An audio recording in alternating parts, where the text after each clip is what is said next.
हम लोग यूनिट और डायमेंशन टॉपिक स्टार्ट किए थे, जिसमें फर्स्ट लेक्चर एक लेक्चर आप लोगों को पढ़ा चुके हैं। उम्मीद करते हैं कि आप लोग रिवीजन में होंगे जो पढ़ाया गया था। एक बार हम याद दिला देते हैं। फर्स्ट आप लोगों को बताए थे physical quantity. Physical quantity means जिसका मेजरमेंट होता है उसको हम लोग क्या बोलते हैं, फिजिकल क्वांटिटी। सेकेंड था मेजरमेंट। मेजरमेंट का मतलब होता है कि जब किसी अननोन क्वांटिटी का कंपैरिजन किसी नॉन क्वांटिटी से होता है तो उसी फेनोमेना को हम लोग क्या बोलते हैं, मेजरमेंट। फिजिकल क्वांटिटी का जो मेजरमेंट होता है वो ऑलवेज टू पार्ट्स में होता है। फर्स्ट पार्ट को हम लोग नंबर बोलते हैं, सेकेंड पार्ट को बोलते हैं यूनिट। दो पार्ट होता है, नंबर और यूनिट। उसमें बताया गया था आप लोगों को large number small unit, small number large unit. Means number और यूनिट के बीच जो रिलेशन था वो इनवर्सली प्रोपोर्शनल था, और जो ग्राफ था उसका शेप था रेक्टेंगुलर हाइपरबोला। फिर फिजिकल क्वांटिटी को मेनली दो पार्ट में डिवाइड किया गया। एक था फंडामेंटल, जिसको हम लोग बेस फिजिकल क्वांटिटीज भी बोलते हैं। दूसरा था डिराइव्ड, जिसमें से आप लोग को हम फंडामेंटल बता चुके हैं फर्स्ट लेक्चर में। फंडामेंटल और डिराइव में क्या डिफरेंस है? फंडामेंटल जो इंडिपेंडेंट होता है, जो आपको याद रखना पड़ता है, उसी से पूरा फिजिक्स बना हुआ है।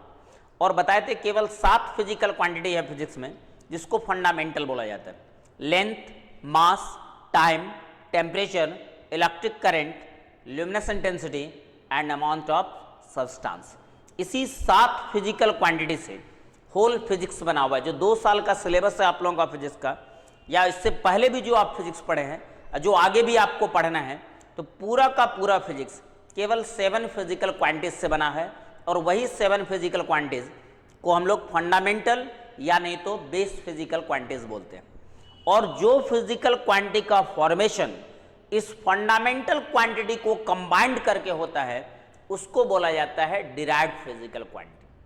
और अगर आप फिजिक्स पढ़ते हैं तो चैप्टर वाइज चैप्टर आपको रूल सिखाया जाता है, और बाय रूल डिराइव्ड का फॉर्मेशन होता है। जैसे जैसे आप रूल सीखते जाएंगे तो 7 फंडामेंटल से आप नया नया डिराइव्ड फिजिकल क्वांटिटी बना सकते हैं। तो अभी तो हम चैप्टर स्टार्ट कर नहीं रहे हैं फिजिक्स का, अभी हम लोग बेसिक पढ़ रहे हैं। तो अगर अभी हमको डिराइव समझना है तो थोड़ा सा हेल्प हम लोगों को 9th क्लास से या 10th क्लास का लेना होगा।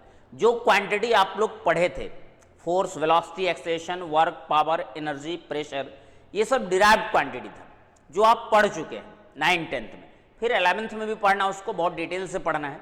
तो अभी हम लोग बेसिक में हैं, तो जो क्वांटिटी आप 9th में पढ़े थे, हम ये देखना चाहते हैं हम लोग कि क्या वो क्वांटिटी, चाहे वो फोर्स हो या वेलोसिटी हो या वर्क हो, क्या वो 7 फंडामेंटल जो क्वांटिटी है उससे फॉर्म्ड हो रहा है, ताकि आपको भरोसा ये हो जाए कि हम पूरे फिजिक्स को 7 फंडामेंटल क्वांटिटी से बना सकते हैं। और ये प्रोसेस अगर आपको आ गया तो फिर सबसे इजी सब्जेक्ट आपको फिजिक्स लगता है। तब आपको रटने का सिस्टम नहीं रहता है, आप डिराइव्ड क्वांटिटी को इजिली फंडामेंटल के हेल्प से ला सकते हैं।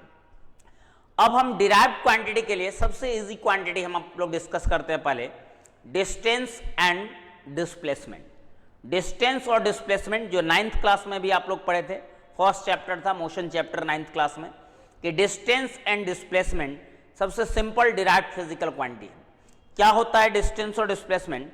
अगर हम 2 पॉइंट लेते हैं, एक पॉइंट है ए और एक पॉइंट है बी, तो ए से बी तक जाने का पाथ, नंबर ऑफ पाथ्स अगर पूछा जाए ए से बी तक जाने का, तो इनफाइनाइट पाथ हो सकता है। ए से बी तक का जो पाथ होगा वो कितना होगा? इनफाइनाइट। और जैसा कि आपको देख के भी लग रहा होगा कि डिफरेंट पाथ का लेंथ डिफरेंट होगा। हम कुछ एज्यूम करते हैं, ये 82 मीटर है, ये 75 मीटर है, ये 86 मीटर है, ये 92 मीटर। अभी आपसे पूछा जाए कि ए से बी का डिस्टेंस क्या होगा, तो अभी आप नहीं बता सकते, क्योंकि डिफरेंट पाथ है। इनफाइनाइट पाथ हो सकता है और इनफाइनाइट पाथ का लेंथ क्या होगा? अलग अलग होगा। तो सबसे पहले ये पूछा जाता है कि एक्चुअल पाथ कौन सा है। पाथ इनफाइनाइट होता है, लेकिन एक्चुअल पाथ केवल एक होता है जिस पाथ पे बॉडी मूव करता है।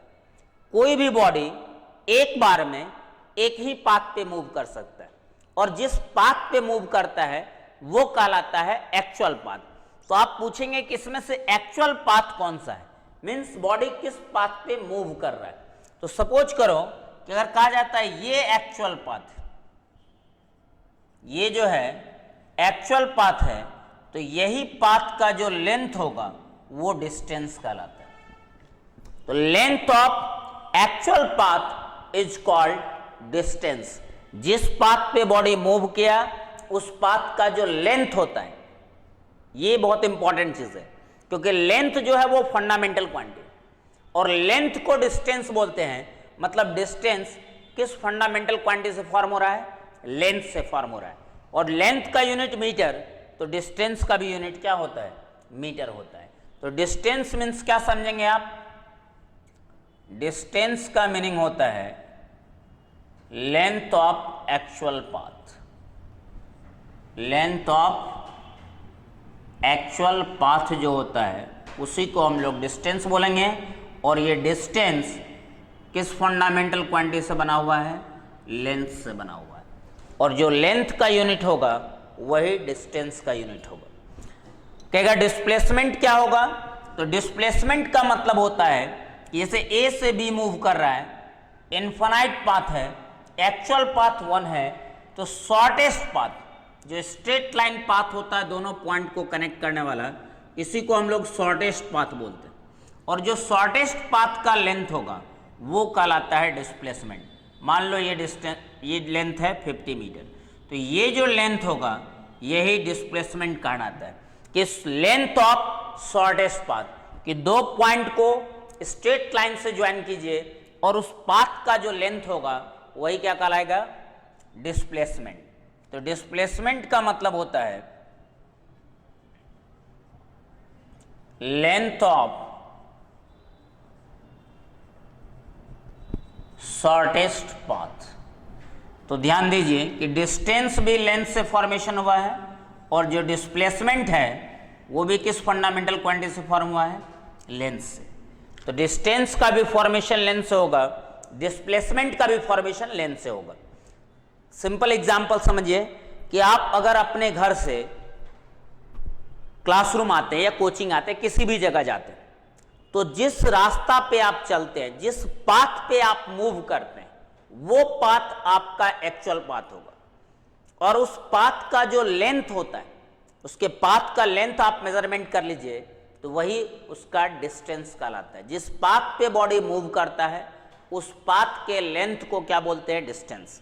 और आप अपने घर से कोचिंग को एक स्ट्रेट लाइन से कनेक्ट कर दीजिए, और स्ट्रेट लाइन हुआ शॉर्टेस्ट पाथ, और उस पाथ का जो लेंथ होगा उसको हम लोग क्या बोलेंगे, डिस्प्लेसमेंट।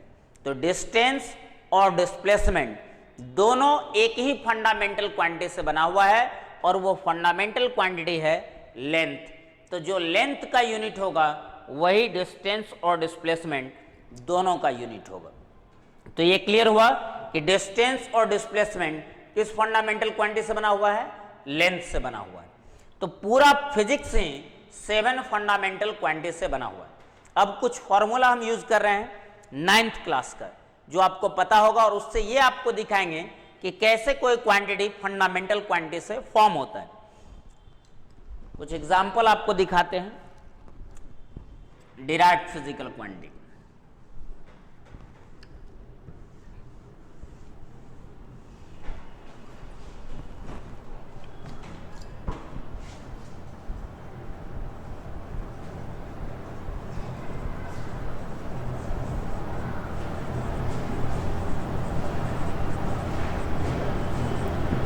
Derived physical quantities.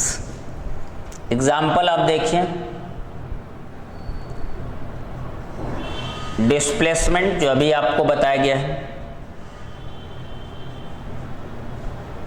ये होता है shortest length. Length of shortest path लिया जाता है। तो किस फंडामेंटल क्वांटिटी से बना हुआ है, लेंथ से। इसका यूनिट होगा आपका मीटर, और सिंबल क्या होगा, m। नेक्स्ट है वेलोसिटी। अब ये 9th क्लास में आप लोग फॉर्मूला पढ़े हुए हैं, डिस्प्लेसमेंट अपॉन टाइम। डिस्प्लेसमेंट का मीनिंग क्या होता है? लेंथ, और सेकेंड है टाइम। तो लेंथ फंडामेंटल, टाइम फंडामेंटल, तो वेलोसिटी होगा डिराइव्ड। लेंथ और टाइम कंबाइंड होकर वेलोसिटी का फॉर्मेशन करता है, तो ये डिराइव्ड क्वांटिटी होगा। और यूनिट पूछा जाएगा तो लेंथ का मीटर, टाइम का सेकेंड, तो मीटर पर सेकेंड। थर्ड है एक्सेलरेशन। एक्सेलरेशन भी आप लोग पढ़े हैं 9th क्लास में। चेंज इन वेलोसिटी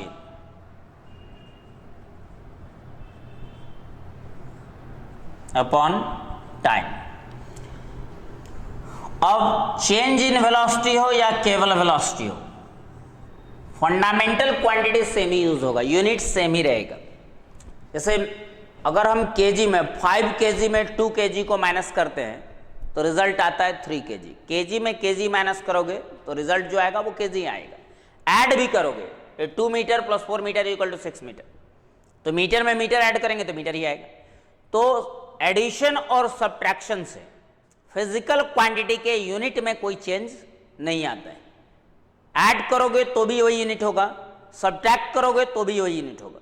तो चेंज इन वेलोसिटी मींस होता है final velocity minus initial velocity, और फाइनल वेलोसिटी में से इनिशियल वेलोसिटी को माइनस करेंगे तो रिजल्ट हमको वेलोसिटी ही मिलेगा, मींस वही यूनिट मिलेगा, मीटर पर सेकंड। तो वेलोसिटी को हम क्या ब्रेक कर सकते हैं? पहले ब्रेक कर चुके हैं, displacement upon time. Displacement upon time, और एक टाइम पहले से है तो टाइम का स्क्वायर, और इसका ऐसा यूनिट। डिस्प्लेसमेंट को फिर क्या लिख सकते हैं और ब्रेक कर सकते हो कि डिस्प्लेसमेंट को फिर क्या लिख सकते हैं? लेंथ। तो लेंथ अपॉन टाइम का स्क्वायर। तो वेलोसिटी भी लेंथ और टाइम से फॉर्म होता है, और एक्सेलरेशन भी लेंथ और टाइम से ही फॉर्म होता है। वहां सिंगल टाइम था, यहां टाइम का स्क्वायर है, तो इसका यूनिट होगा मीटर पर सेकेंड स्क्वायर। टाइम स्क्वायर है तो सेकेंड का स्क्वायर। फोर्थ नंबर है फोर्स। फोर्स का फॉर्मूला आप लोग 9th क्लास में पढ़े हैं, मास इनटू एक्सेलरेशन। अब किसको ब्रेक करना है? तब तक ब्रेक करना है जब तक कि हर एक टर्म फंडामेंटल में ना आ जाए, और फंडामेंटल किसी पे डिपेंड नहीं करता है तो फंडामेंटल ब्रेक नहीं करेगा। तो इसमें 2 टर्म है, एक मास और दूसरा एक्सेलरेशन। तो मास तो फंडामेंटल है, 7 फंडामेंटल आप लोग पढ़ चुके हैं। ब्रेक केवल करेगा एक्सेलरेशन। इसको हम लिख सकते हैं मास इनटू एक्सेलरेशन के जगह ऊपर देख सकते हो फॉर्मूला लिखा हुआ है, change in velocity by time. फिर इसको ब्रेक करोगे वेलोसिटी को, तो वेलोसिटी क्या होगा? Mass into displacement, displacement by time, और एक टाइम पहले से है तो फिर टाइम का स्क्वायर किया जाएगा। Mass into displacement means length upon time का स्क्वायर। देखो हर एक टर्म फंडामेंटल में आ गया, मास भी फंडामेंटल, लेंथ भी फंडामेंटल, और टाइम भी फंडामेंटल। तो फोर्स कोई नया क्वांटिटी नहीं है, ये फंडामेंटल क्वांटिटी से ही बना हुआ है, और वो फंडामेंटल है लेंथ, मास और टाइम। और जब ये आपको पता चल जाएगा कि कोई भी डिराइव्ड क्वांटिटी किस फंडामेंटल क्वांटिटी से फॉर्म हो रहा है, तो आप इजीली उसका यूनिट लिख सकते हैं। आपको यूनिट याद करने की आवश्यकता नहीं है, और इसका यूनिट होगा मास का केजी, लेंथ का metre, time square means second square. Kg metre पर सेकेंड स्क्वायर, और इसी को हम लोग किस साइंटिस्ट के नाम से जानते हैं? न्यूटन। फोर्स का ऐसा यूनिट क्या होता है? न्यूटन। तो कोई कहेगा कि फोर्स का तो हम लोग ये जानते हैं कि न्यूटन होता है, तो केजी मीटर पर सेकेंड स्क्वायर गलत हो गया? बिल्कुल नहीं, ये 100% सही यूनिट है फोर्स का, केजी मीटर पर सेकेंड स्क्वायर। इसको एक नाम दिया गया न्यूटन, साइंटिस्ट का नाम।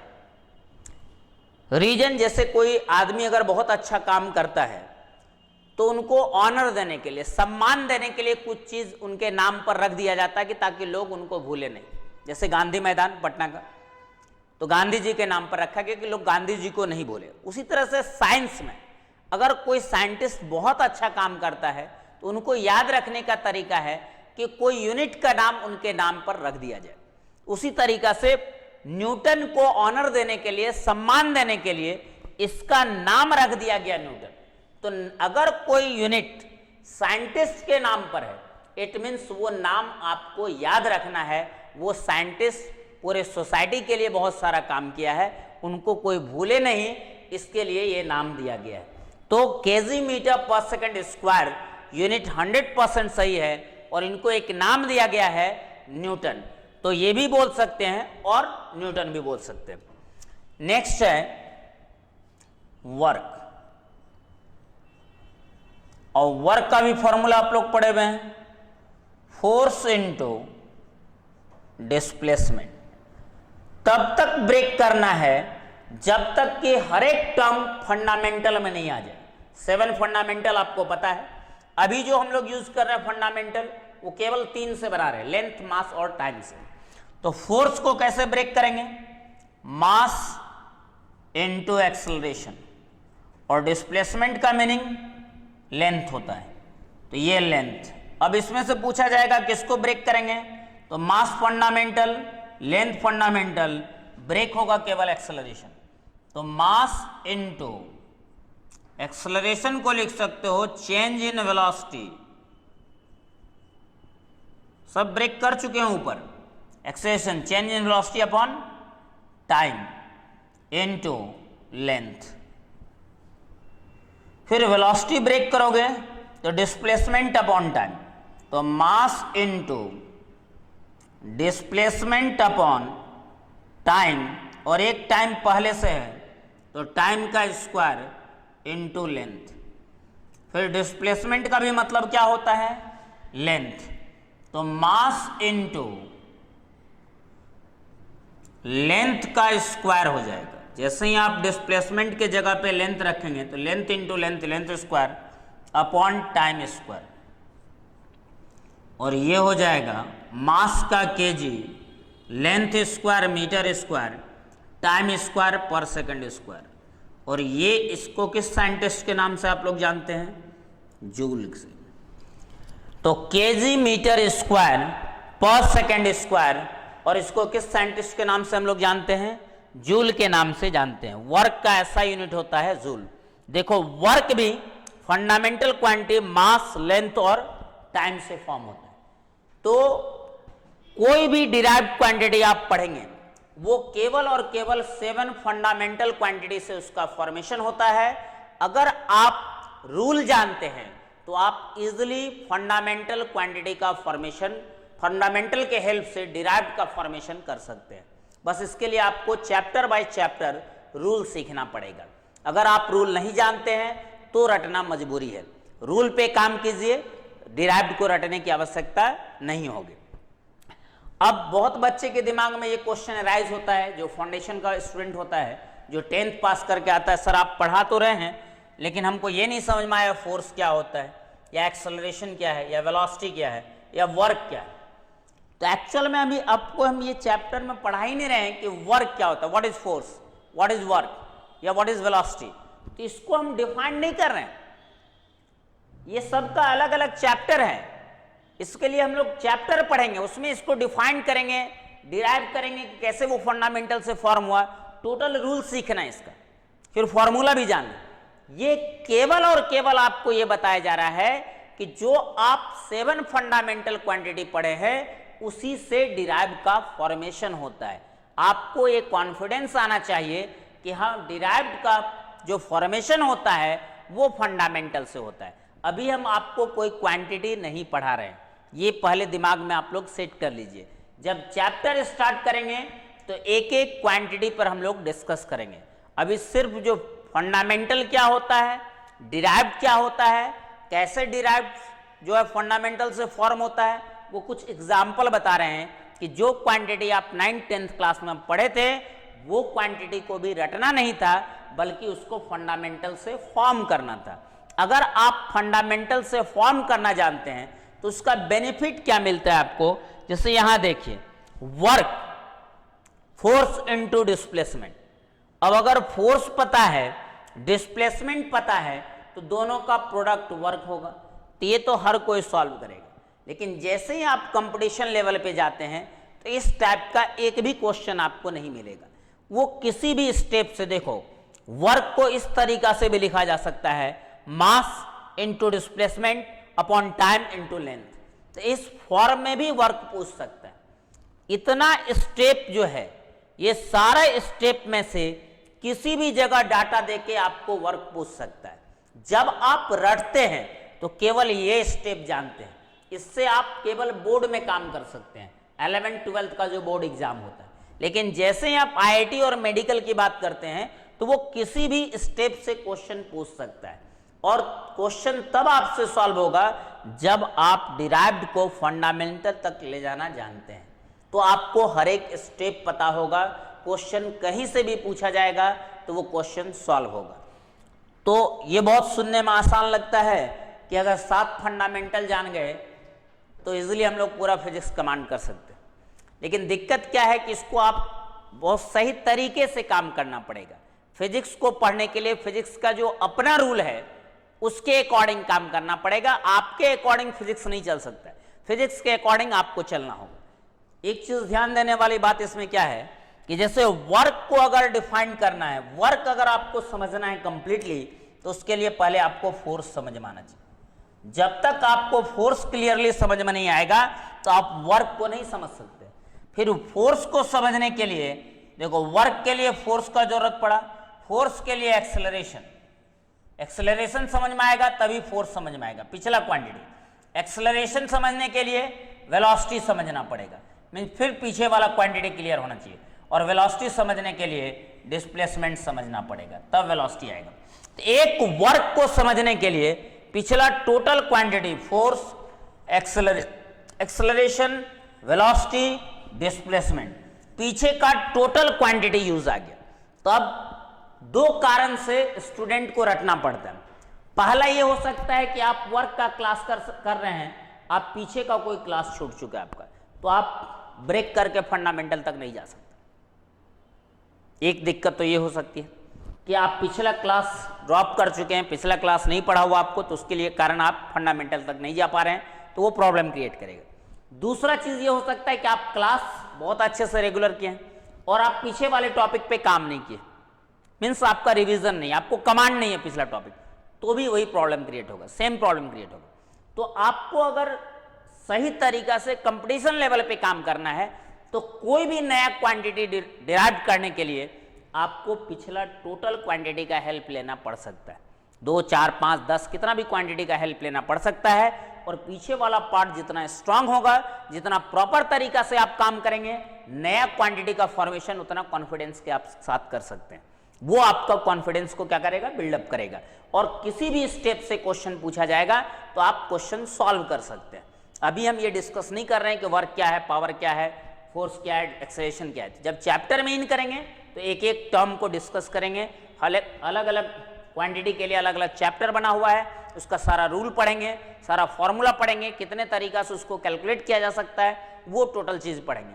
और कुछ डिराइव्ड क्वांटिटी हम आपको बता देते हैं जो फंडामेंटल से फॉर्म होते हैं।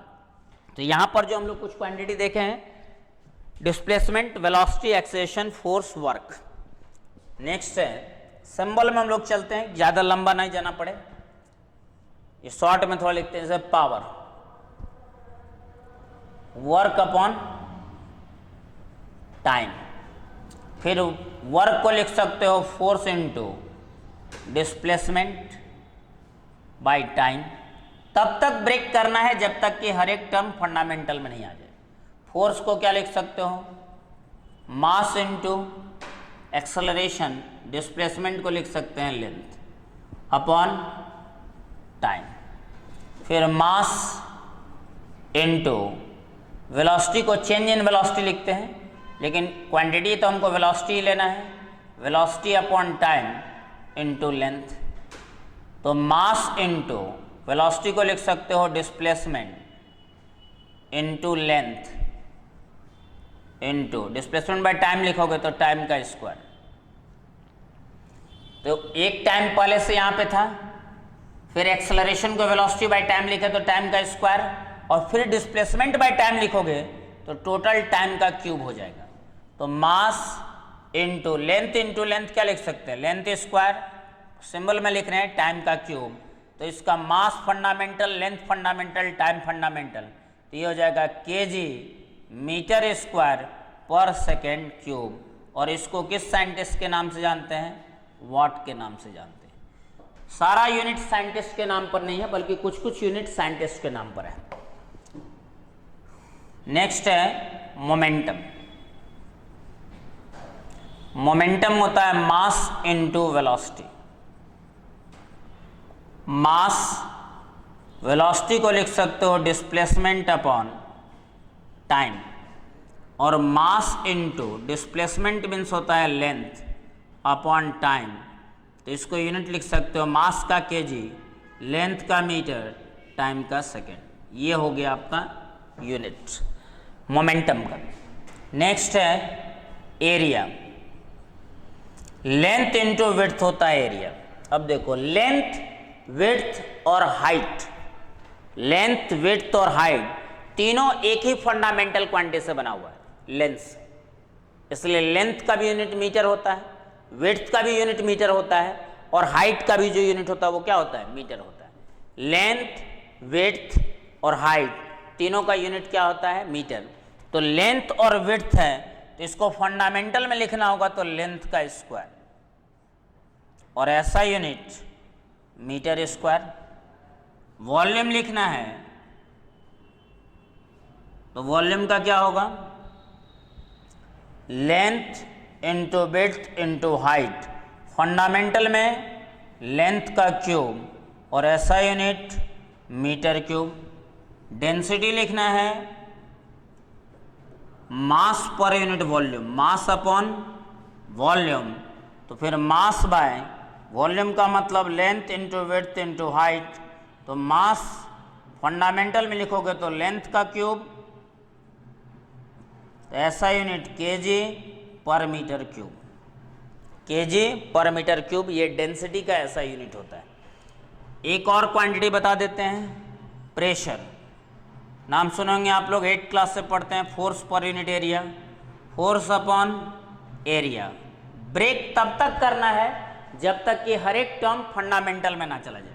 तो फोर्स को लिख सकते हो मास इनटू एक्सेलरेशन, एरिया को length into width, mass into velocity by time, change in velocity by time होता है एक्सेलरेशन, और इसको लिख सकते हैं लेंथ का स्क्वायर। तो ये हो जाएगा मास इनटू वेलोसिटी को डिस्प्लेसमेंट बाय टाइम, एक टाइम पहले से है, time square by length square. फिर लिखोगे मास इनटू डिस्प्लेसमेंट को लेंथ अगर हम लिख दें तो यहाँ लेंथ का स्क्वायर इनटू टाइम का स्क्वायर, तो एक लेंथ कैंसिल हो जाएगा क्योंकि ऊपर लेंथ है, नीचे लेंथ का स्क्वायर है। एक लेंथ कैंसिल होगा तो नीचे क्या हो जाएगा, मास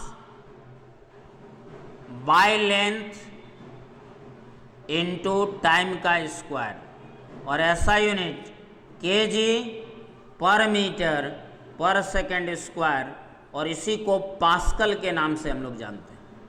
किस नाम से जानते हैं, पास्कल नाम से। तो इस तरीका से कोई भी, ये जितना भी एग्जाम्पल अभी 10 से 11 एग्जाम्पल आपको बताए हैं, ये सारा एग्जाम्पल डिराइव्ड फिजिकल क्वांटिटी का है। हजारों क्वांटिटी डिराइव्ड हो सकता है, डिराइव्ड में कोई नंबर फिक्स नहीं है।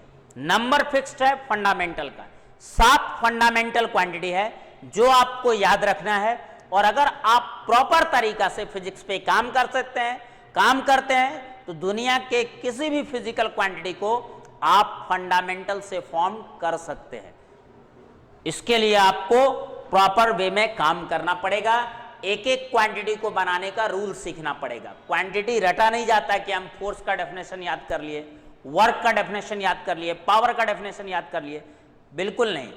फंडामेंटल जो इंडिपेंडेंट होता है, डिराइव जो फंडामेंटल पे डिपेंड करता है, तो वो कैसे डिपेंड करता है, यही 2 साल तक फिजिक्स में सीखना हम लोगों का टारगेट है। कि हम लोगों का टारगेट है कि एक एक डिराइव्ड क्वांटिटी को हम फंडामेंटल से कैसे फॉर्म करते हैं। और ये प्रोसेस अगर आपको आ गया तो आप किसी भी स्टेप से क्वेश्चन पूछा जाएगा तो आप क्वेश्चन सॉल्व कर सकते हैं। कंपटीशन में डायरेक्ट क्वेश्चन नहीं होता है, वो सेकेंड स्टेप थर्ड स्टेप से क्वेश्चन आ सकता है। और अगर आप क्वांटिटी का फॉर्मेशन जानते हैं तो आप कोई भी क्वेश्चन को सॉल्व कर सकते हैं। तो ये हो गया आपका डिराइव, और बहुत सारा डिराइव क्वांटिटी है। जब हम लोग चैप्टर में इन करेंगे तो फिर एक एक क्वांटिटी पर हम लोग डिस्कस करेंगे। जितना हम लोग के सिलेबस में क्वांटिटी है हर एक क्वांटिटी पर डिस्कशन होगा। तो फिजिकल क्वांटिटी को हम लोग दो पार्ट में मेनली बोले थे डिवाइड करते हैं, एक फंडामेंटल और एक डिराइव। फंडामेंटल जो इंडिपेंडेंट होता है, डिराइव जो फंडामेंटल पे डिपेंड करता है। बार बार ये कह रहे थे कि मेनली दो पार्ट में डिवाइड करते हैं फंडामेंटल फिजिकल क्वांटिटी को।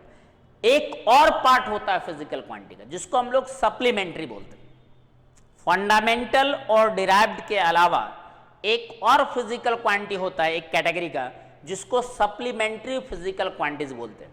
लेकिन वो फिजिक्स में केवल दो है और यूज भी सबसे कम उसका आता है, सप्लीमेंट्री फिजिकल क्वांटिटीज। और वो केवल कितना है फिजिक्स में? दो, जो ना तो फंडामेंटल में काउंट होता है और ना ही डिराइव्ड में काउंट होता है। ना तो फंडामेंटल ना तो derived, means neither fundamental nor derived, वो कहलाता है सप्लीमेंट्री फिजिकल क्वांटिटीज। उसमें एक होता है प्लेन एंगल और दूसरा होता है सॉलिड एंगल। एक प्लेन एंगल और दूसरा सॉलिड एंगल। तो फंडामेंटल और डिराइव्ड के अलावा भी एक फिजिकल क्वांटिटी होता है जिसको हम लोग सप्लीमेंट्री फिजिकल क्वांटिटी बोलते हैं।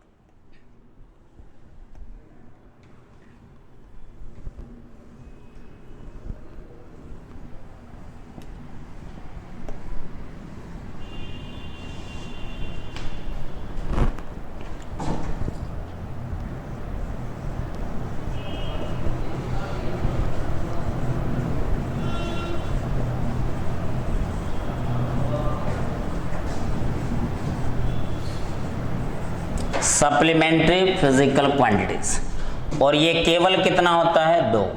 एक होता है प्लेन एंगल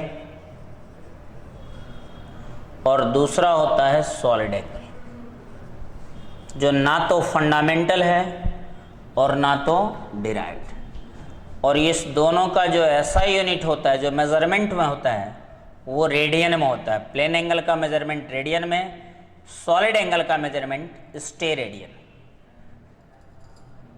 और जो सिंबल होता है रेडियन को हम लोग शॉर्ट में RAD लिखते हैं और स्टेरेडियन को SR लिखते हैं। तो यही कहलाता है दो सप्लीमेंट्री फिजिकल क्वांटिटीज, एक प्लेन एंगल और दूसरा सॉलिड एंगल, जो ना तो फंडामेंटल में आता है और ना तो डिराइव्ड में आता है।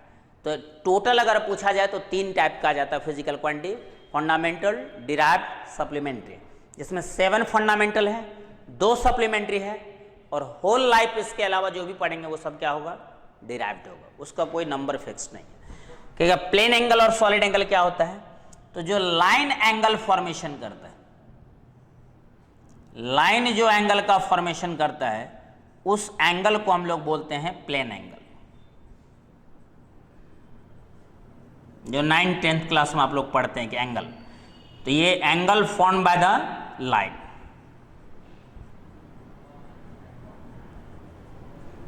जनरली वहां आप लोग एंगल डिग्री में पढ़ते हैं, लेकिन ऐसा यूनिट क्या होता है? रेडियन। और इस सॉलिड एंगल पूछेगा क्या होता है? जो सरफेस एंगल फॉर्म होता है, एरिया जो एंगल बनाता है। आइसक्रीम का कोन आप लोग देखें, ये सरफेस हो गया। और ये सरफेस जो एंगल का फॉर्मेशन करता है, 3D डायग्राम बनता है। ये आगे ये सबको डिटेल से भी पढ़ना हम लोगों को। इसको ओमेगा से लिखते हैं, इसको थीटा से, इस सिंबल को ओमेगा बोलते हैं। ये हो गया सॉलिड एंगल। और ये बनता है किसके द्वारा पूछेगा? तो form by the surface. Surface के द्वारा जो एंगल बनता है वो होता है सॉलिड एंगल, और लाइन जो एंगल बनाता है वो प्लेन एंगल कहलाता है। सरफेस जो एंगल फॉर्म करेगा सॉलिड एंगल, लाइन जो एंगल फॉर्म करेगा तो ये हो जाएगा प्लेन एंगल। थीटा से लिखते हैं प्लेन एंगल को, सॉलिड एंगल को ओमेगा से। प्लेन एंगल का ऐसा यूनिट रेडियन, सॉलिड एंगल का स्टेरेडियन। तो अभी तक जो हम लोग पढ़े हैं, फर्स्ट 2 लेक्चर हो गया आज, लेकिन पहला लेक्चर और दूसरा लेक्चर में एक थोड़ा सा हम लोग देख लेते हैं क्या क्या चीज़ पर डिस्कस कर चुके हैं अभी तक, डिस्कस जो किए हैं। फिजिकल क्वांटिटी जिसका मेजरमेंट होता है, दुनिया में जिस चीज़ का भी मेजरमेंट होगा वो फिजिकल क्वांटिटी। पूरे फिजिक्स में आपको केवल फिजिकल क्वांटिटी पढ़ना है। Measurement means comparison of a non quantity with a non quantity. जब किसी अननोन का कंपैरिजन आप नॉन से करने लगते हैं तो वही प्रोसेस क्या कहलाता है, मेजरमेंट। मेजरमेंट ऑलवेज 2 पार्ट्स में होता है, first part number, second part unit. Number और यूनिट के बीच जो रिलेशन होता है वो इनवर्सली प्रोपोर्शनल होता है, means large number small unit, small number large unit. और ग्राफ का शेप आपको बोले थे दिमाग में रखने के लिए रेक्टेंगुलर हाइपरबोला होता है। फिर उसके बाद फंडामेंटल क्वांटिटी जो अभी तक हम लोग अब पढ़ चुके हैं 3 होता है। तो मेनली पहले हम लोग 2 पार्ट में पढ़े थे जो मेन ज़्यादा यूज आता है, एक फंडामेंटल जिसका दूसरा नाम होता है बेस फिजिकल क्वांटिटी, दूसरा डिराइव। याद आपको केवल फंडामेंटल रखना होता है जिसको बेस बोलते हैं। 7 फंडामेंटल है, उसी से फिजिक्स पूरा बना हुआ है। वो दुनिया के हर आदमी को याद रखना पड़ता है क्योंकि वो किसी पर डिपेंड नहीं करता, वो इंडिपेंडेंट होता है। 7 फंडामेंटल अगर आपको याद है उसके बाद आप फिजिक्स को प्रॉपर तरीका से पढ़ते हैं, सारा रूल जानते हैं, तो आप 100% डिराइव क्वांटिटी का फॉर्मेशन कर सकते हैं क्योंकि डिराइव क्वांटिटी जो है वो फंडामेंटल पर डिपेंड करता है। तो जो फंडामेंटल से फॉर्म्ड होता है उसको हम लोग डिराइव बोलते हैं। और लास्ट में आपको बताया सप्लीमेंट्री, सप्लीमेंट्री जो ना तो फंडामेंटल में काउंट होता है ना डिराइव में काउंट होता है, उसको सप्लीमेंट्री बोलते हैं। और पूरे फिजिक्स में 2 सप्लीमेंट्री क्वांटिटी है, एक को हम लोग प्लेन एंगल बोलते हैं और दूसरा सॉलिड एंगल। प्लेन एंगल का यूनिट रेडियन, सॉलिड एंगल का unit steradian. Plane angle line formation करता है, लाइन के द्वारा जो होता है फॉर्म होता है प्लेन एंगल, और अगर कोई एरिया एंगल फॉर्म कर रहा है तो उसको हम लोग सॉलिड एंगल बोलते हैं। तो यहाँ तक का टॉपिक आप लोगों का ये कंप्लीट हो गया है। नेक्स्ट लेक्चर हम लोग थोड़ा सा यूनिट लिखने का जो तरीका होता है उस पर डिस्कस करेंगे। और प्रीफिक्स एक बहुत इंपॉर्टेंट टर्म है यूनिट में, कि कोई भी यूनिट के पहले हम लोग प्रीफिक्स का यूज़ करते हैं, उसका क्या रोल है। 9th में भी आप लोग पढ़े होंगे, giga, mega, kilo, hecto, deca, deci, prefix कहलाता है वो। उसको कैसे यूज़ किया जाता है, क्यों उसको हम लोग पढ़ते हैं। जैसे 9th में भी हम लोग फंडामेंटल पढ़ते हैं, डिराइव पढ़ते हैं, लेकिन दिक्कत क्या होता है कि जनरली स्टूडेंट फंडामेंटल को भी याद करता है और उसके बाद डिराइव को भी रटना स्टार्ट कर देता है कि velocity, acceleration, force, work, power, energy, उसको भी रटना। तो फिर मीनिंग क्या हुआ, क्या आप समझे। आप जब खुद बोल रहे हैं डेफिनेशन में कि फंडामेंटल इंडिपेंडेंट होता है, डिराइव फंडामेंटल पे डिपेंड करता है, तो पढ़ने का मतलब हुआ है आप दिखाइए बना के कि कैसे कोई डिराइव फिजिकल क्वांटिटी फंडामेंटल से फॉर्म होता है। अगर आपको बनाना नहीं आ रहा है फंडामेंटल से डिराइव, तो केवल डेफिनेशन याद करने से आप बहुत आगे तक नहीं जा सकते, उससे आप केवल बोर्ड क्वालिफाई कर सकते हैं। लेकिन जब आईआईटी और मेडिकल की बात आती है, कंपटीशन की बात आती है, तो फिर आपको क्वांटिटी फॉर्मेशन आना चाहिए, उस पर आपको फोकस करना पड़ेगा। आप जो क्वांटिटी जितना भी आज हम डिराइव बताए वो सारा आपको 9th क्लास में पढ़ा हुआ है। आप कोशिश कीजिए 1 बार 2 बार कॉपी में उसको प्रैक्टिस करने का, ब्रेक करने का, कि कैसे हम क्वांटिटी फोर्स को कैसे ब्रेक करते हैं, एक्सेलरेशन को कैसे ब्रेक किए हैं। थोड़ा बहुत हेल्प ले सकते हैं इससे, 1 बार 2 बार आप वीडियो देख सकते हैं और उसके बाद आप अपने से ब्रेक कीजिए, तो आपका भी कॉन्फिडेंस बढ़ेगा, नहीं क्वांटिटी हम फॉर्म कर सकते हैं और वो इंटरेस्टिंग होगा। रटने में कोई इंटरेस्ट नहीं होता है, क्वांटिटी फॉर्मेशन जो है वो ज़्यादा इंटरेस्टिंग होता है। तो फिर हम लोग नेक्स्ट लेक्चर अब बाकी चीज़ डिस्कस करेंगे अगले क्लास प्रीफिक्स पे। आज के लिए बस इतना ही, थैंक यू।